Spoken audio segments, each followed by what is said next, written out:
Hi, my name is Dorian, and this is You, Me, and the Industry. And welcome to Season 2 of the podcast where I get to interview people from the games industry and talk with them about their job, the industry, and a bunch of other stuff. This episode, I am joined by Schneider, the GM and Chief Content Officer of IGN. IGN is the world's biggest entertainment website, which focuses on video games, movies, comics, and more. We talk about what it's like to run a gaming site during a pandemic, how to deal with controversies as well as harassment on the internet, and I get to ask him about the future of video game journalism. You don't want to miss this one. Here we go.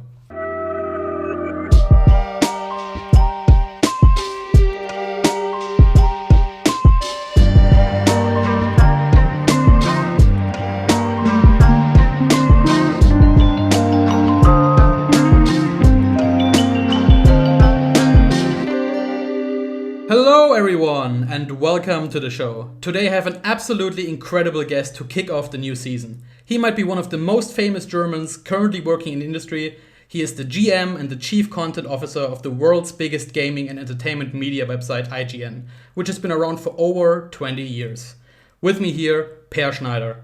Per. Hey, I think the folks at Crytek would have something to say about really? the most famous Germans in the industry. I mean, you can take it, No, they're not here, Like, they're not here. Yeah, that's right. So they can't complain. Yeah, how are you doing? Yeah, I'm fine. Everything going great so far. How about you?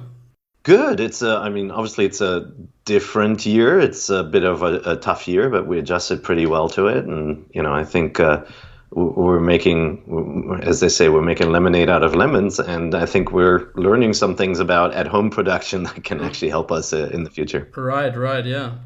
So, as it is courtesy here with Yumi and the industry, I usually let the guests bring a topic to the show. So, Per, do you have anything prepared for us?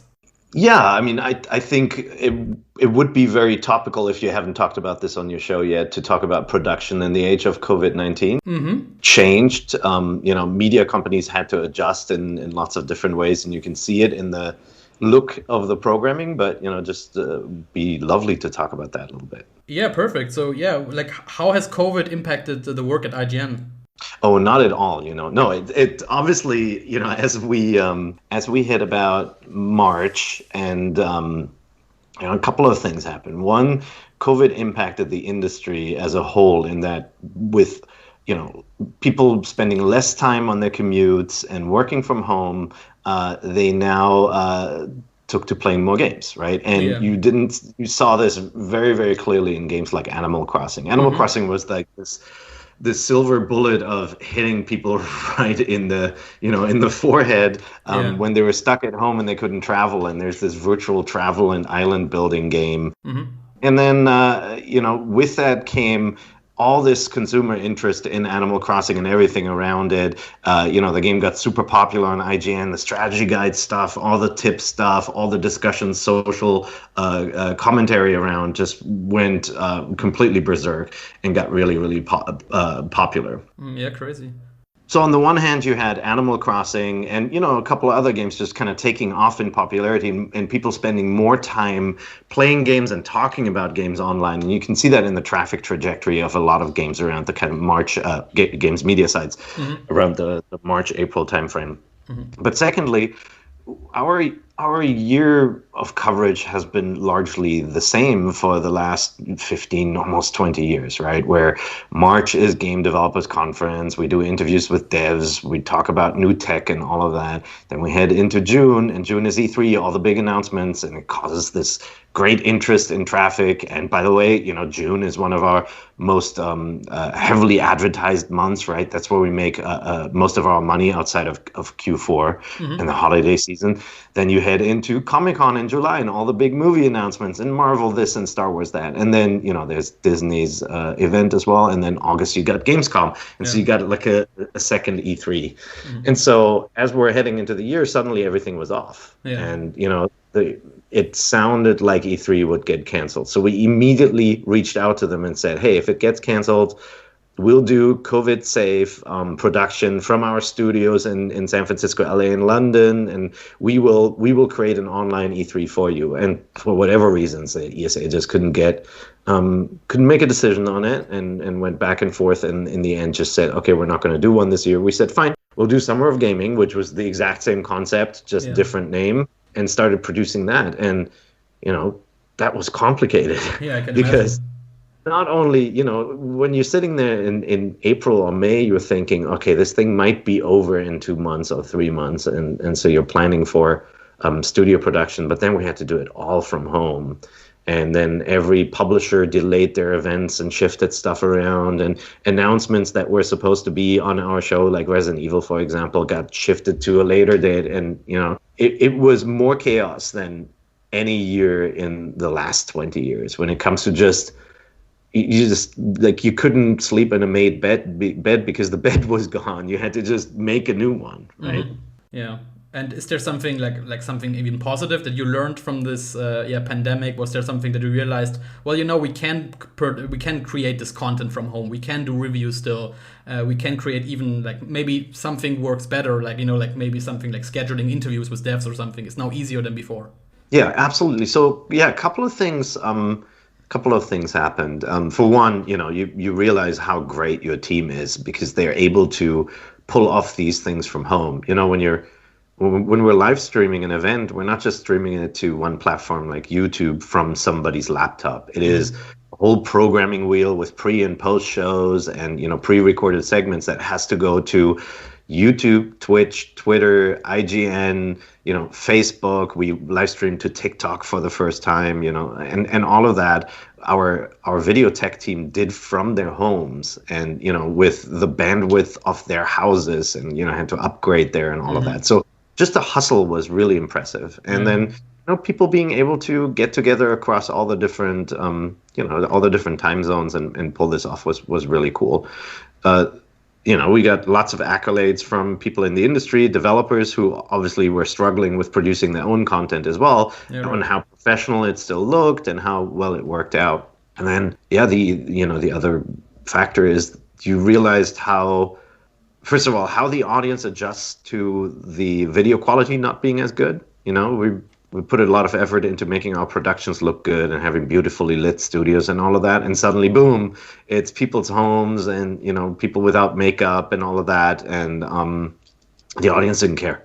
It's just, it's a reminder that there's a whole ecosystem of people streaming on Twitch and YouTube and creating this kind of off-the-cuff programming, and the audience loves it. And so maybe you can be, an IGN can be a little bit less formal, a little bit less TV, and then, dial in people remotely from their homes. And if the connection is not great and they drop out, it's okay, because that's what everybody else is seeing. So our formats changed a little bit. We were able to bring on guests more than we were before that with our studios. In December we created a show called Devs React to Speedruns, and we saw it perform well, so we took it to series this year, and it's been produced remotely, and really it's such a great it's probably a lot easier to convince developers to just dial in from their homes and get together with their coworkers and IGN and commentate on something than it would have been if the year had just continued, where we would have said, hey, come to our studio, we will come to your development studio and record this. Yeah, right. Yeah. And you also moved offices during pandemic, right?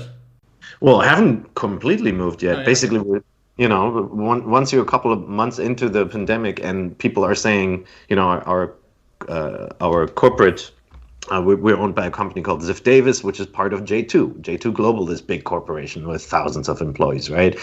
And they were saying, hey, we're looking at next year when we're talking about reopening in offices, and we're like in May or something. So we're looking at 8 months of paying rent on a big space in Soma, south of Market in San Francisco, one of the most expensive places right next to the ballpark, right? We've been there many years, and it's a prestige little area. And we said, we're going to pay 8 months of rent and possibly more. Maybe it drags into June next year for an office that nobody can use. And so we said, okay, well, this is maybe the kick in the butt we needed to actually get out of this crazy real estate and look for something different. And so luckily our parent company had a spot open. They bought a company called Baby Center a couple of blocks down from where we are. And so we said, okay, let's move in with them. especially it's a smaller space, half the size of IGN. We'll rebuild some of our studio space there. We'll build a bigger studio space in LA where it's honestly more cost efficient and there are more stars you can easily bring to the studio. Build out a new studio in London, run a smaller office, and then have people kind of rotate in shifts and not everybody always work from home. And you can save millions of bucks that way. Yeah, correct. Yeah.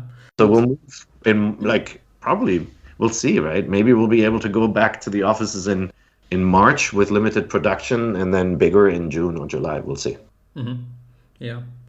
And did you notice any reading trends changing due to COVID? Something like people were now focused on like you said already with Animal Crossing. Like, do you think that, or did you see any change in like more positive games or like less violent games or like less scary games, for example, with the readers?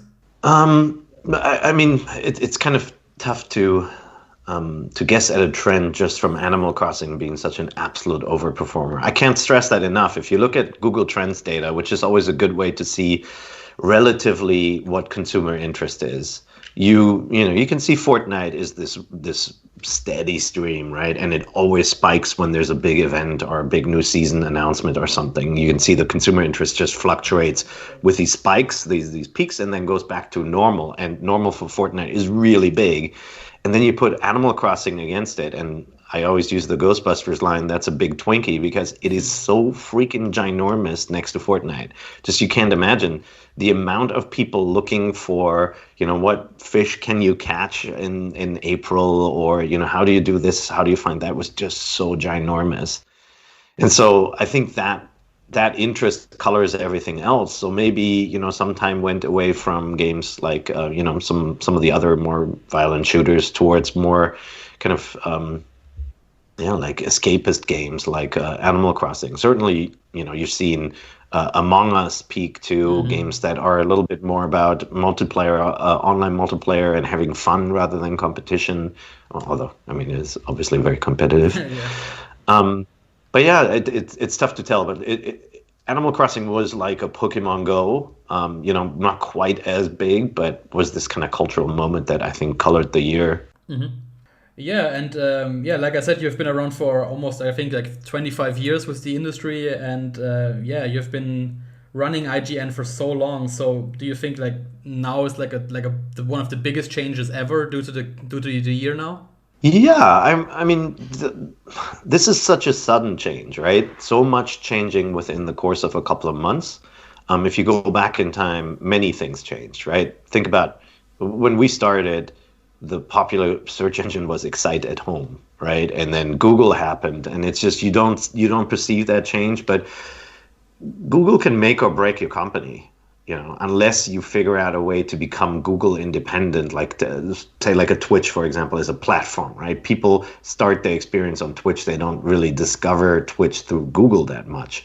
So as a media company, and that includes, not just games media, but, all your CNN and Fox News and all of that, right? They're so dependent on Google search traffic. That happened over many years. The shift to, YouTube becoming the predominant video platform of the internet. So, back in the days, people used IGN to watch videos, and now they have a choice. They can watch IGN videos on all these different platforms. Then the social revolution. Suddenly, people said, like the headlines that I like on IGN, I'm fine with just reading them on Twitter from IGN, and the ones that interest me, I may engage deeper with, but my engagement will be on Twitter rather than on your website. Like all those changes happened. This year, it was just the change was so focused, not on how people consume content, because I would say, more people just did more of everything. So you probably saw spikes, like our YouTube channel is up, double-digit percentages over last year, and so I just looked at TikTok. Last week we were 1,000% up in video views on TikTok over last year. Just to give you an idea, right? Mm-hmm. There's all this shifting and shuffling going on because people just spend more time, but. It doesn't change how we publish or where we publish. It changed how we produce and how we promote. Mm-hmm. So, and maybe to transition to another question here, can you maybe take us through a typical day of yours? So maybe you can even compare, like, how was it before COVID and now how has it changed? Yeah, there are a couple of things that are the same. For example, we start our day in San Francisco at 10 a.m.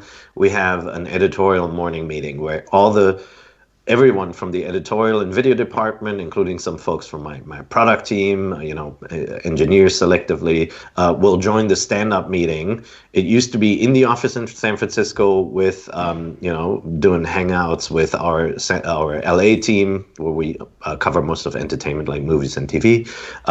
Some folks around the country. We've got some folks on the East Coast as well. So we would do that at 10. In the bullpen of IGN, lots of people standing up and delivering the updates and what we're going to focus at. That's all moved to remote, obviously, right? So we have the same person, our managing editor, wrangling everybody together, planning in advance on who's going to speak and, what initiatives we focus on, and then we crank through it in about 10 minutes. That's changed. That's been the same. What's mostly, and, the kind of mechanisms of running a website, right? We get together, we plan content for the day and the week, and then we plan for what's ahead. Big events, right? Like a Summer of Gaming, we had to plan 3 months in advance, and Gamescom 3-4 months in advance. That was unchanged. It was just more difficult because everybody's scattered. So that happens throughout the course of the day. People management, I would say we boosted the amount of check-ins we did over working in an office. So I have a one-on-one with each one of my direct reports, as well as some of the crucial kind of content leaders, like our EIC, for example. So doing those one-on-ones weekly for sure, not missing out, and then just reaching across the aisle to other teams to have more daily remote stand-ups. Because what happens in the office is you have a grievance or you have a need or something, you just walk over to somebody's desk and grab them, and that just can't happen now. So Slack, we almost fully transitioned from email to Slack, and that's something that certainly was accelerated in the last year. We organize ourselves with Slack a bunch so that we don't overload our calendars with meetings. And then just generally, things haven't changed that radically. We start the week with what we call a steer meeting. That's all the leaders of the different groups. I'm the head of content and product. We've got a lead from tech, from sales, HR. We get together every Monday and kind of kick off the week, look at what happened last week, go over the KPIs, tracking, for example, watch time as a success metric, or the number of engagements on our website, and then look at trends and how we can grow things, kind of get ready for the week ahead. And then it becomes very, tactical every day, working with folks to make sure we're doing everything that's required to make money. Mm-hmm. Yeah, I mean, I can assume that with such a big company that suddenly when things change, like ad revenue changes, or the way companies now pay for ad revenue, it must have a big impact on the way how you create content, right? Yeah, so the one thing definitely happened is that the advertising market definitely tanked in certain respects, right? Mm-hmm. And so we entered the year. And it quickly became apparent that we weren't going to be able to deliver the same ad revenue levels that we had predicted for most of the year. We're doing really well. We didn't have to lay off people or anything like that. But you see that softness in the market. McDonald's is not going to spend a lot of money advertising their food in restaurants if people aren't getting out there. Yeah. And so while the games industry was pretty fortified, look at entertainment. Hollywood suddenly doesn't have the big blockbuster movies opening in theaters, and we rely on some of that ad revenue as well. Now, how that impacted us, though, we immediately said, okay, we need to double down on other areas of our business to make up for some of those reductions. Like, for example, commerce. When we're sharing deals with the audience. we get, when we provide affiliate links, we get kickback from the companies of the products that we pass along, the customers we pass along. So focusing on deals, and in our case, we built out our IGN Deals Twitter to help people find PlayStations in stock, that kind of stuff, and that helped out. Mm-hmm. Yeah, and I think you can now see there's a certain issue going like in news, like in the news area entirely around the world, that news is having a difficult time to maintaining itself. So some of the news sites are now putting articles behind a paywall. It's like premium content. Yeah. And I think IGN used to do this also back in the day. And with now like some gaming outlets, I think like just US Gamer recently closed down. Do you think there's a certain problem in the industry of like news outlets that they can't maintain themselves, and it's only like in the end it will be only like smaller groups starting Patreons and one big news organization like IGN like left in the business? I don't think it'll be quite that dramatic, but it's something that we've seen, a couple of years over the last 20 years that IGN has been in business. There was a definite crash of the ad market in 2000, and companies that had gotten accustomed to spend a lot of money to create their content were the ones that were going out of business fast and couldn't really adapt, right? And then there are a bunch of cart houses where companies had created maybe tool sets or had created production and syndicated their content across YouTube, who went from slim margins to the reds. And so, I think what you're looking at is a lot of the portfolio companies. You mentioned US Gamer, for example, right? They're part of ReadPop, and ReadPop has a lot of brands, and that's a lot of work and a lot of CMSs and technologies to make sure that they're running. And it is much more difficult to run a big portfolio of websites and brands and sell them all. And what happens when an ad market slows down is what you saw back in the days with IGN, is that you focus on your core brands, the ones that have the longest legs, that have the most passionate audiences, the highest watch time, the highest engagement, and you double down on those, and you start cutting cost of things that drag that core business down. Which, and I don't want it to sound so negative. It's like they drag them down in times of trouble, but obviously they're able to extend reach and attract audiences that maybe the core property might not. And so when the ad market hit rocky waters back in the 2000s, we made the tough decision to shut down some other portfolio businesses like GameSpy. You may remember. GameSpy.com was a website that before IGN acquired it was focused entirely on PC, and that was a great market to be in. Slowed down, no PC ads coming in, and so you have to make the tough decision and say, okay, we're going to get out of this market. That will continue to happen. I think margin is really important. Our parent company wants to run businesses at a very high margin for media companies, which when you look at some of our competitors, you're just not going to find that sort of margin focus. Some of that comes with scale. We've been lucky to be around for 2 decades and have kind of honed our processes, and we're able to keep pace with some of the changes of the web economy, such as we jump on new platforms early. I kept on doing this, like when TikTok took off last year, right? It was consistently the top downloaded app on the App Store, and I said, okay, quietly, let's reach out to TikTok. I called them up myself, said, hey, we'd love to put IGN content on the platform. They said, great. There are very few brands that are on our platform. And then I said, everybody be quiet and just keep programming it. And when we have 1 million users, then you can talk about what a great platform TikTok is. And so we're at 1.4 million users before some of our competitors have even been able to start up. Yeah. And, and so those are just some of the examples. Like because we have a high margin, and when spending goes down, we're still fine. We're able to double down on these new platforms and keep on expanding, and I think that's crucial. I think at one point you once said that you didn't quite get Snapchat, and believe me, I don't get Snapchat either. But yeah, like since you're like responsible for content and like bringing the content to as much platforms or who are lucrative platforms as possible, like how are you even supposed to figure out how to create content if you don't quite get it? Like not to insult you in any way, of course, but Yeah.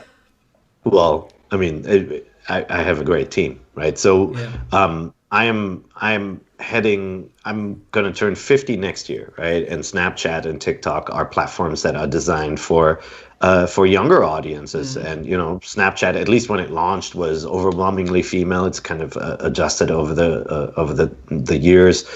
TikTok, millennial and younger. And obviously these platforms age up, right? Instagram started really young, is aging up.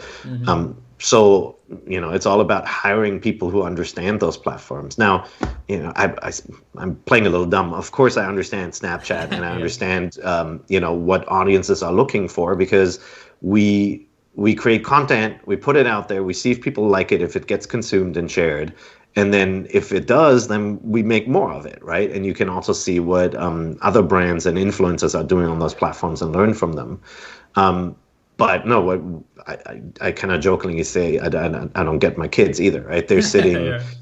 My son is playing right now. I think he's playing some 15-year-old game. He's gone back to an old game. He's playing it while listening to a YouTuber talk about a completely different subject, and he's got his friends on, you know, on Discord and chatting with them. And I'm like, it's kind of crazy to keep pace with this this kind of multitask society. Like if I did that, I couldn't focus on the task at hand. I wouldn't be able to do that.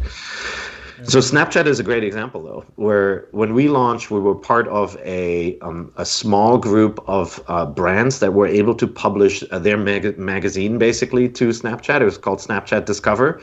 And so it was like this walled garden, right? We were on the hook to create a certain amount of exclusive content for the platform.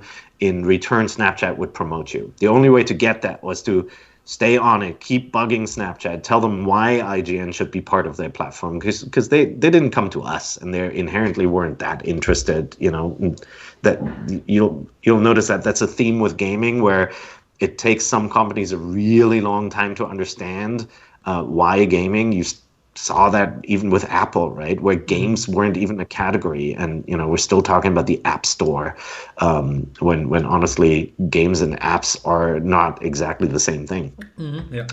And so we had to convince Snapchat. We launched this into this walled garden, but since then the platform has changed a lot, right? It became more like a YouTube or an Instagram, and so with that we changed. The last thing we did is we took our podcast shows and we created shorter versions of them with the same brand. So there's a Podcast Unlocked, a Beyond, and an NVC show on Snapchat, and they're doing incredibly well.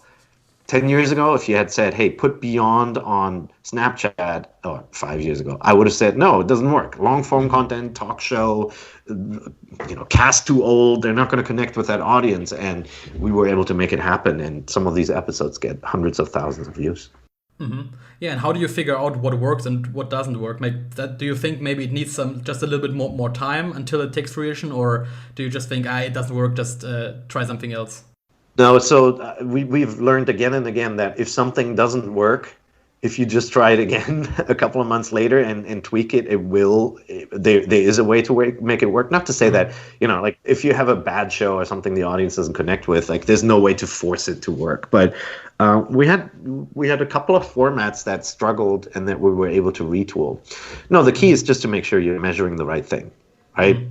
A lot of companies were chasing followers on Twitter, for example. And then, you know, what happens is it's kind of like Ian Malcolm's line that life will find a way. The moment somebody focuses on something, you know, the whole thing evolves. And companies were starting to offer followers for sale. So you could pay to get more followers. And so suddenly all these accounts with like 1 million followers popped up. And then you look at their posts and you see nobody engages with them. And so very early on, we said, it's not about the number of followers. We'll happily tout the followers as a kind of proxy for reach because it's a a public metric, right? We have 45 million social followers across all these different platforms. We'll tell our advertisers that so that they know that we have a large footprint. But we didn't buy a single one of them. And what we're measuring is actually engagement. So when somebody retweets something, when somebody likes something, when somebody shares something, all of these built-in mechanisms on the platforms, we call it engagement. Everybody else calls it that too. On YouTube, watch time. People watching something longer means, they probably like it, or they fell asleep, but they probably like it and they're enjoying it. And so those are the metrics you follow. And so whenever you have something, when you have a blip where it's like, hey, this is getting a lot of watch time, or in TikTok, this video is getting a lot of repeat views, okay, there's a human being who's engaging with what you created. So do more of that. Do more of the things that bring you that bring you shares rather than something that grows a follower. So basically, what you're saying is, even if this show doesn't work out, I just relaunch it in a couple of months and then I will try to tweak it a little bit.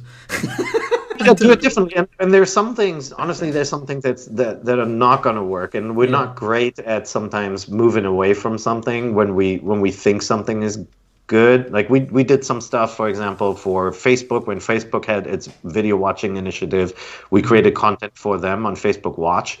And some of the content is awesome. It's so good. But the views, some of the episodes got like 150,000 views, and we would consider that a failure on that platform, especially how Facebook measures views, right? It's very different from YouTube.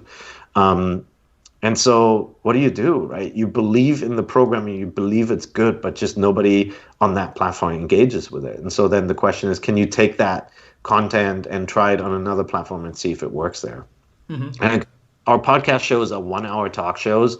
They're not pretty to look at, especially now that we're all working from home, but they do really well in audio format. When we put them up on, podcast services, people listen to them, usually in their commutes now at home. And so it's okay that they don't do that well on YouTube. Yeah. And what is your stance on Adblock in 2020? So we had a big focus on Adblock earlier in the year where we were considering getting a little bit stricter on the users that we let through. So we added, early in the year, we added a nag message saying, hey, you've got an ad blocker installed. That's not nice. Please turn it off because otherwise we can't eat. That kind of messaging. And then we observed the changes, and a lot of people whitelisted us, which was great. So the audience liked the content more than the pain that they perceived would come with turning off their ad blockers. And then we considered making it stricter and saying, like, if you have an ad blocker, you can't consume the content on the website, but ultimately decided against it because we saw that with the continued exodus from the desktop web and browsing websites and apps on mobile, it really isn't that big of an issue now. The mobile ad blockers they exist, but few people use them. That might change in the future. Who knows? Apple may wake up with a nasty smirk on their face tomorrow and say, "Hey, Safari is by default going to suggest you turn on ad block on iOS." That would suck. But we'll have to react to that and make sure that our ad formats aren't so annoying that people always want to turn them off. Yeah, and let's go from consuming news to consuming sausages. So how is your sausage intake and your sausage Excel spreadsheet going these days? You know about that. I do have a sausage spreadsheet. I used to live in Southern California, and there's an Austrian butcher in Torrance at Alpine Village. And he makes sausages exactly like in Germany. And so like Nürnberger, all of that. And when I moved to the Bay Area, or moved back to the Bay Area, I suddenly couldn't get these anymore. I used to do sausage runs once a year where we'd drive down to LA, pack freezers full of sausages and bring them back and then have them frozen. We haven't do that in a while, obviously. But so I started this quest on finding great sausages from companies that are either local or ship. I can tell you, like, Bay Area sausages suck. I always I order from like Wisconsin. There's this one place in Glendale that ships that's not bad, but mostly it's the the states in the Midwest that actually make the best ones. So it's alive and well. Keep on going. Sometimes you discover like Hove, a German company, is selling through Trader Joe's. They're selling sausages, and it's like seasonals, so you pick them up. That's probably way more detail about sausages that you wanted, but you started it. I mean, I take all the answers that I get. The content is still made. And so general, like, how is your German doing? Like, does drinking Kölsch or like German beer in general like help to maintain a good level of German, or is it now declining? I do a lot of that, obviously. But I lived. I went to school in Japan for many years, and so I also have some Japanese beers mixed in. No, it's mostly my weekly calls to my mom. She lives in Germany, and just kind of FaceTiming with family and friends, and bringing out German there. We unfortunately we weren't very diligent of speaking German with most of our kids.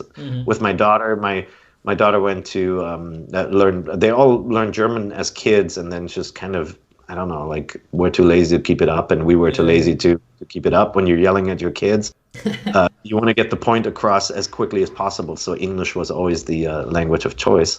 No, but still, still keeping it up. It's getting a little rusty, but keeping it going. Okay. And before the show, I said you're a strong believer in positivity in gaming and on the internet especially. So how do you think it is going over the years? Has it been harder to maintain positive? Yes. It's I don't know if you've been following politics in the United States, but you certainly can't. Nobody can claim that our political leadership is focused on positivity, right? There is a lot of divisiveness between, the two halves of the country around their political leaning and political messages, and then, the commander-in-chief obviously leans into that and kind of, in my viewpoint, acerbates the situation to a point where this negative discourse is encouraged, right? Where it's like, if you're upset about something, don't fix it, just make it worse, right? Like, that's what it sounds like. And it's definitely a both sides thing where people are very negative. But the key component of it is this creation of distrust in the media, in the press, right? If you say fake news enough times, it bleeds over even into the entertainment space. And people parrot that message, and you see it on YouTube when we publish a review, and it does not conform to what the audience wanted it to be, right? Like, it's a sequel to one of their favorite franchises, and we said, well, it's not that good, it's okay. And it becomes a fake review and a paid review, and like, we paid for it, but it's negative. Like, who paid for it? But it becomes this like conspiracy that you can't be trusted because you have ads running, and like, it doesn't matter whether the review is positive or negative. Like, somehow the conspiracy matches for a segment of the audience, and so that sort of negativity can be really draining, because we observe strict separation of church and state at IGN, right? Like, the people who sell the ads are not the same people who write the content, and like, our editors aren't told like who the biggest advertiser is, or what ads run, or who advertises and who doesn't, right? Like, like a newspaper, we separate those two things very diligently. And so even though but the audience doesn't understand that, they only see the output, and when it doesn't match their opinion, they can go negative. And so it's draining. It's draining for me as a leader of the org, but it's also draining for the people who, in some cases they get review code in late, like the moment the game comes out, and then they work all weekend to get a review ready, get in the studio or start recording first thing Monday, and get all this content ready for publish in record time, and then they're told that they're paid off. And so, some people don't want to deal with that. You have to have a lot of energy to constantly counter that, and so they go silent on social media, or they don't respond to comments, or they don't engage with YouTube audiences, and that's exactly the wrong thing, right? You want to have a close relationship with your audience. You want to constantly talk to your audience if you want to succeed, and that that when the audience is or a portion of the audience is disdainful, it's easy to think that it's the whole audience, and then kind of People split up and don't talk. Yeah, and related to this, like online harassment has become more rampant over the years. So, Yeah. do you think there's a certain obligation that a company, like let's of course take IGN, needs to protect its employees from online harassment?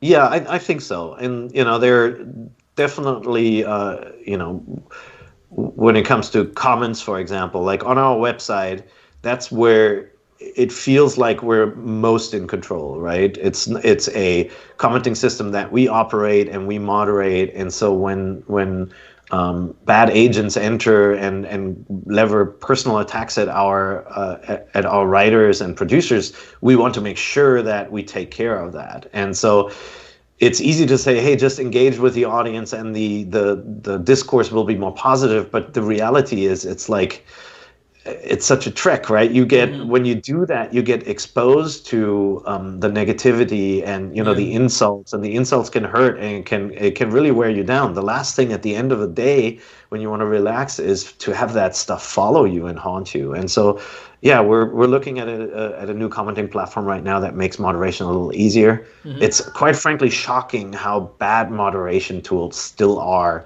on commenting platforms that you can pay for and buy an instrument. A lot of them are just not focused on the messaging part. You need to tell a user why their comment was deleted. Otherwise, it turns into like these conspiracies that you're stifling free speech, and it's like, no, we're reducing your ability to be shitty. We're not revoking your free speech. You can say you disagree, just be an ass about it. So yes, we absolutely have a responsibility, and it's something that we talk about behind the scenes all the time. It may not be that visible externally, but we have paid moderators, we have volunteer moderators. We're looking at the platforms where we're growing the fastest, like YouTube, on how we moderate that, especially with regards to live chat. And then it gets a little bit more complicated when you get to platforms like Twitter, where people aren't, people have their own accounts. And so when they're tweeting something, as a company, we're not in charge of the responses and the audiences. Like, we can't moderate that. And so that's when it gets a little bit tricky. So we're working on it. Yeah, and speaking of comments, there has been like a fair share of very common comments under IGN articles or something, like the media player for back in the day, like the video player, and also like something like too much water or something, like all those things that happened over the years. So like how does a company like IGN deal with like controversy like that? Yeah, too much water is really funny, honestly. I mean, I don't know if you know the origin. I know it because you told the story on a podcast, and I listened to the podcast. I was like, oh, like that makes sense. Like it's a fair criticism, but then it like blew out of proportion, I think. So, and I saw this same effect recently on Reddit, where a user finds something, objects to it, and it becomes a meme, right? And it takes off, and the original context is never discovered by the people who weigh in. And so over the years, then it becomes gospel and this kind of repeated joke. I'll give you one. Like, we reviewed the PlayStation 5, a week and a half ago, and in the video of the PlayStation 5 review, somebody talks about, games like this and that and Assassin's Creed, and they're talking about load times, and it has 3 seconds of footage of Assassin's Creed running on the Xbox. You can see the button prompts, right? And so we didn't have a copy of Assassin's Creed on PlayStation 5 yet. We only had the Xbox version to capture. And so to illustrate talking about games like Assassin's Creed, you use footage from the Xbox. Now, in hindsight, they should have picked footage where the button prompts weren't visible. They should have put a little chyron saying Xbox version, but they didn't do that. And so it's this 3 seconds of this 10 or 5 seconds of this 10-minute review. So that then turns into a Reddit thread saying, ha ha ha, IGN used Xbox footage in a PlayStation review. And then if you read through the thread, and it gets like thousands of likes, right? And when you read through the thread, the context is completely lost. People now believe IGN reviewed Assassin's Creed on PlayStation, but actually had Xbox footage. Like, it's like the story, it becomes this purple monkey dishwasher thing where like the original post, where if you just said, hey, but that was like just to illustrate that Assassin's Creed, it wasn't that it was running on PlayStation 5, right? It becomes falsified, and like you honestly can't stop it. I've seen people, like once in a while, I've seen people refer to IGN and the Doritos Pope, and like I remember when IGN had Jeff Keighley eating nacho chips, and like, oh, that was so awful. And it's like that's not us. He doesn't. He never worked for us, right? But it becomes this story where in the public discourse these things meld, and nowhere is that more apparent than with Too Much Water, which is kind of like this cackling. It's supposed to be a put down of IGN, and like it comes from a review where the reviewer, who's now at GameSpot, said, this Pokemon game is very imbalanced because of its island theme. A lot of the Pokemon are water Pokemon, and so she has an over-leveled electric Pokemon to show for how imbalanced it is. Yeah, and then, by the way, traversal, where you constantly have to activate your swim ability and all of that, traversal through the water areas is just really cumbersome, and they could have tweaked it. And so that was summarized by somebody else as a snarky little too much water bullet at the bottom of articles. And people took that, and they believe literally we think the game has too much water in it. They just don't understand it. And so what do you do? I mean, you can't counter it. Like, honestly, I would have said own it, put it on T-shirts, have fun with it. Yeah. But, obviously the writer of the review was really, like, it really bummed her out, and, like, it followed her around. And, like, it's totally. People saying she's stupid for saying it when it was a completely valid complaint, and a lot of Pokemon fans agree. It's just, it takes on a life of its own. I think it was even crazier with the review for Alien Isolation with Ryan McGaffrey, I think. Yeah. Because he just didn't like the game, because there wasn't even a flaw, like quote unquote, like I'm just exaggerating, like there wasn't a flaw, of course, in her review, but I mean, like there wasn't even something to basically nitpick, and they were still latching onto this because just he didn't like the game. I was like okay, like that's just his opinion, I guess, Yeah, and that's like that controversy, like that can exist and should exist, right? If we are an outlier and our reviewer didn't like a game, it doesn't mean that the review is wrong. It just means that, okay, well, the majority of people did enjoy this game, and so how do you service the audience that might disagree with this one review? And it's something that we're thinking about and we're working on. But it's like his review wasn't invalid, and so no, people then latched on to him playing the game on hard mode. So he said, hey, the game says play on hard mode for the real Alien experience, so I did that, and it's unfairly hard. It's like it's not like you. It's almost random, and the alien doesn't sense you; it knows where you are. It's like cheating, right? Like I think that was one of his issues, and he said the game was too long, and then it becomes this kind of like, how can a game be too long? There should be value. In the end, it's like, look, you disagree. You enjoyed the game, and so you can absolutely disagree with a review. It doesn't mean there's something crazy going on, like he wasn't paid by the competition to put the game, which is an awesome concept.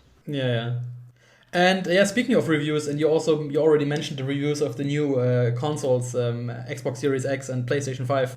And I think there goes a lot of consideration, a lot of effort to make these reviews like really shiny and like put in like some nice visuals to emphasize how important these releases are. So like, can you tell us a little bit about what goes into consideration? Do you say like, okay, now we have to increase our budget for these, we need to have some visuals here? Like, is there no like not really saying that they need to be rewritten or something, but do you think now you say, okay, now we need to have like, these have to be at least 10 minutes long for a video or something? Is there something like this going on? Yeah, there is. Sorry, my printer's going off behind me. Okay. But look, we're not Hollywood, right? Where there's like this budget that we assign to different projects, but we do identify certain things where we want a little bit more glitz, or we want to spend more time. For example.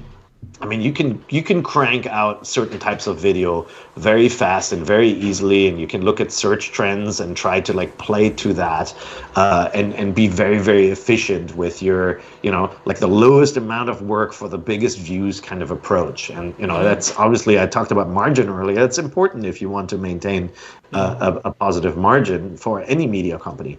But then there's certain things where you say, hey, we want to do something really great that a portion of the audience will like, and we will put a lot more work into it. And so we have a series of videos we call IGN Inside Stories. My favorite episode is The Lie That Helped Build Nintendo, we just did one recently on a sound effect from an old Resident Evil game, and tracking down who actually made that sound effect of this door opening. And we know the views aren't going to be as huge as like a review of a game or a strategy guide or something. But we say, hey, this is something we're passionate about. We want to create this quality play. And so we sink more time into it, and we allow a passionate creator on our team more time to do it. So that's, in the end, that's kind of like the budget part, is you're telling someone, hey, it's okay if you only focus on this thing for 2 weeks and this is the one piece you put out, or you focus on something for a week. And we did something else for like we did the Spider-Man tech comparison, like a tech assessment, where one of our team members, Destin, went deeper with Spider-Man and did the kind of frame rate counting and all of that.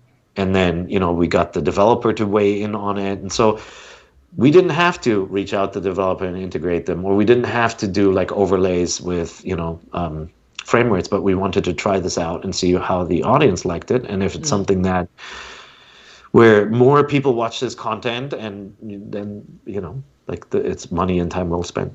Yeah. And do you sometimes get pushback from the other departments when you say, you want some more quality content, that like more passion projects, in favor of like some, like, you just said guides or something else that brings in the easy money, quote unquote easy money? Well, I mean, I'm in charge of content, so that luckily there is nobody who would push back per se. I mean, obviously people have advice on, run rate and where we are and what we need to do. Yeah, sure. No, it's more that you have fiscal responsibility to your parent company, right? Like, I can't just, last year we sent, over 100 people to E3, but I can't just go, all right, we're going to send 300 people because it's going to be the awesomest E3 ever. It's like, we can't pay for that. And so we have this fiscal responsibility and a margin target and a revenue target. And so everything else is honestly up to us. We have that freedom. And, I will say we had that freedom for a long, long time. We had certainly, I talked about the early 2000s, we were constrained on the budget side. And so you had to rely a little bit more on the passion of people and how much they wanted to work. Like when I was a writer, we stayed in the office till the wee morning hours still working on stuff. And if you talk to people from the magazine world, the last week before they publish a mag, they have this crunch, right? Yeah. And I think we're lucky that today we have a bigger team and we're financially more well resourced, that we don't have to rely on that. Yeah. Yeah, and to move on to something positive, and what is it about Nintendo Switch controllers that make them so special to you, given your huge collection? Yeah, so I really liked the Switch. The first time I picked it up, which was at an event before launch, I really liked the build quality of it. It's not perfect, obviously. The Switch has some issues, but like the way the material feels, the concept of the controllers, and I just really liked this notion that you can accessorize this portable device unlike any other. The Game Boy Micro had RIP, great little machine, had face plates, which I thought was really cool. Yeah. But with the Switch, it's even one level further, where the left controller can be a different color from the right controller. And I just really like that concept of, like showing who you are, or like just having a Switch that looks more interesting than the other Switch when you're flying around and traveling and all of that. And so I started trying to get as many Switch controllers iterations as possible. And it got out of hand. What can I tell you? I have the Fragment Japan only limited edition Pokemon Joy-Con. I don't have the Labo ones. They were given away in a contest, but I have all the other ones. Dragon Quest, Animal Crossing, Smash Brothers. I can't even remember them all. So it's a lot. Yeah. And of course, what's going to happen now if they redesign the Switch and they redesign the controller interface, that would be really sad. Yeah, and then you will have an intervention by your employees, I guess. That's right. But in the end, look, I will always have a really nice glass case of collectible controllers, I guess. Yeah. And you also you've been part of this industry for so long, so you likely have a bunch of signed stuff, like your copy of Mario 64, which you got signed I think in '98 by Miyamoto. Yeah. Like are there still any things left at your home that you want to get signed? Like are there still some people, like some whales that you're missing, like some white whales? You know what? I am shy. No, I'm not shy. I don't want to impose. And so, yes, I've been to a lot of gaming events and I've met, everyone from Iwata to Kojima to, like the classics like Naka and, Will Wright. And they're all personal heroes of mine. I got to meet the whole Atari crew at a documentary outing once. So the people who created games like Adventure and Raiders of the Lost Ark, all those games I played when I was a kid. And I'm starstruck. I talk with them, but I have this kind of hang up where I don't want to impose and I don't want to say, do you want to take a picture or do you want to sign something? It's very rare that I ask for a picture. It usually happens because somebody else asks and then I'm in the middle. And so unfortunately, I have a lot of things people could sign, from old consoles like the Vectrex to, rare games and all of that. But it's never going to happen because I'm not going to ask. Okay. Yeah, so I have a couple of questions left. Yeah. And you've over the years you've nurtured a lot of talents throughout the years. Yeah, what are the things that you hope that they took away from you?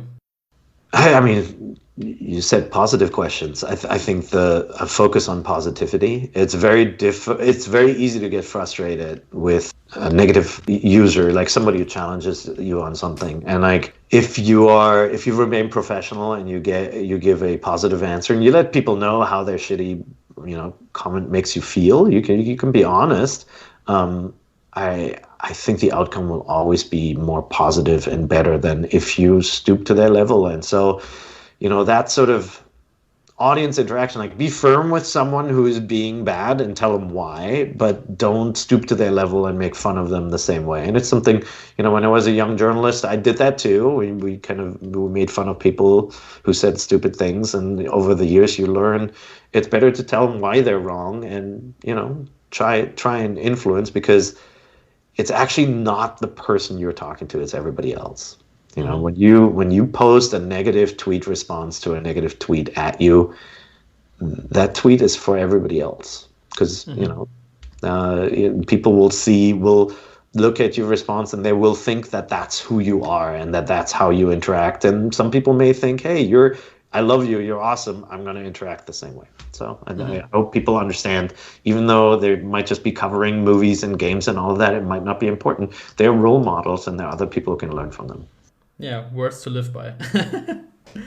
And speaking of nurturing talent, over the years there have been so much great talent coming from IGN, Kind of Funny, or like recently RKG. Yeah. And on the other hand, you have like people like them, but also on the other hand, you have like people like Brian Altano that sticks around at IGN for so long. So like, since you're responsible for content, does it kind of frighten you sometimes that like suddenly, like with the example of Kind of Funny, like suddenly just like 5 people walk out of the door, and then you have like, and then there's like sometimes like people like really ingrained with IGN or like with Podcast Beyond, for example? Yeah, look, I mean, I don't think frightened is the right word. It's like you live with the reality that the moment you put somebody on camera and promote them, they will be discovered by others, right? Or they will be able, in today's internet economy, they will be able to build up a following. And in the early days, we tried to control it a little bit. So, for example, we said, hey, you cannot create competing content to IGN. Like you can't, like if you want to live stream on Twitch in the evenings, you have to get our permission, or you have to do it through an IGN channel. We kind of sided on that side. Like we tried to have a little bit more control of it, so that the push we're giving people by having, we have a platform, right? When we can retweet a tweet of one of our hosts from the IGN account, and it reaches, can reach like millions of people. And so we have this valuable platform. And so in the beginning we said, in return for that, we want more of your, want to make sure that you're faithful to IGN. You're excited about being here, and the things you create become part of IGN. And then, I realized it just stood in the way of. It didn't. First of all, it didn't help. It doesn't. It doesn't actually prevent you from losing someone. And honestly, it could actually hurt you, because people will think, oh, if only I went it by myself. Like, what if I and the other guy on this podcast with me, if we both left and created a Patreon, we could make more money than we can make at IGN. And that uncertainty will lead to the same outcome as them having a podcast in their spare time or streaming at night and getting tips from Twitch players and getting additional income. Because I honestly think the latter is better for the employee, because they have now a side income. They're building their personality outside of IGN, which can also be beneficial to IGN. So, we've become a lot more lax. But yeah, you live with that reality. Like, the Daily Fix, which we launched, over what? Oh God, it's been over 15 years ago with Jessica Chobot. Yeah. And like year one, we said, all right, well, there is a time limit on this. Eventually, Jess is going to get so many social followers. She's going to want to do some other stuff, and like she's going to have less time to do it for IGN. And so do we shift the host role for the Daily Fix into a part-time position? It's just somebody who comes in and we pay him their day rate for, and we rotate through hosts or something. Or do you have a full-time host and then you just expect them to be with the company for 2 years? Yeah. We were surprised that it was way more than 2 years. The host stuck around longer, but there is definitely this expiration date where eventually somebody will want to do something different. Some people want to go into game development. Some people, like games media is a great stepping stone for game development. You saw that, like Alana Pierce, who was with IGN, just went to Sony Santa Monica, right? Yeah, so, the writer. Mm-hmm. Yeah, and Mitch Dyer went to EA. Andrew Goldfarb went to work on Ghost of Tsushima and all that stuff. So. That happens. You can't live in fear. It happens. Yeah. The good news is there are incredibly talented folks out there, and it gives you also a new stream of new people coming in, and it can also be an opportunity. But we're always sad when somebody leaves, obviously. Yeah, of course. Yeah. So thank you so much, Per, for this interview. I have one final question left. And the last question is on another podcast. You said that there's just so many podcasts nowadays. You have to have a good format, and there's also like the fear of like you don't stick out and you don't do a good job. So like you need to do something else. You need to be your show needs to be really good and stand out. So the first question of this two-parter would be like, how was the show? Does it stand out, or was it just okay?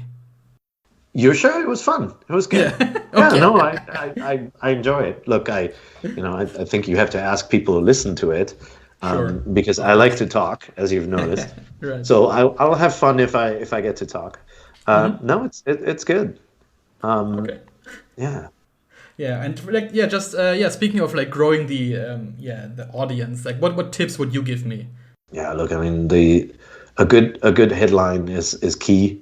For any format where you're expecting the audience to invest their time and get in, you have to have a really compelling headline. And a lot of people think controversy is the way to grow something, and it certainly works, right? Controversy and negativity work amazingly well on YouTube. And if you had asked me about somebody plagiarizing a review in the past and you made that your headline, you probably get more people to watch. Or if you led with the truth about IGN's reviews exposed, and then in the episode I say, well, the truth is that we separate church and state, and we don't you would have still gotten more people to listen to it, but but at the expense, the cost is your soul. Right. No, I think you have to have something challenging. I think you have to. I'm not saying that you can't have a negative lead for something, or a controversial lead, but just find what's most interesting and lead with that, and try to get people interested, and never spell out the answer in your headline either. Some people call that clickbait. It's not clickbait. Yeah. Clickbait is if you promise something and ultimately the product doesn't deliver, and you're leading with something controversial. But asking a question, not answering it in the headline, that's just a headline. Mm-hmm. Yeah, right. Okay, yeah, like I said, thank you so much for your time, and maybe you can plug something. Where can people find you? You can find me, most easily you can find me on Twitter. It's just Per IGN, Peer, and then IGN on Twitter. That's where I'm most active, but I try to keep tabs on all the platforms. So look around. You might catch me somewhere else. Mm-hmm. Yeah, and I will put, of course, links to IGN and to your Twitter in the show notes. And you can find me at DORIANCHOU, and you can follow the podcast show at Me Industry. And for the closing comments, since I have you here with me, Per, I know for a fact that you have been at one point in your life the voice of an escalator in Japan. Yeah. So maybe you can announce the ending of the podcast in your greatest escalator voice. Please hold on to the handrail. Please hold on to the handrail. Children must be accompanied by their parents.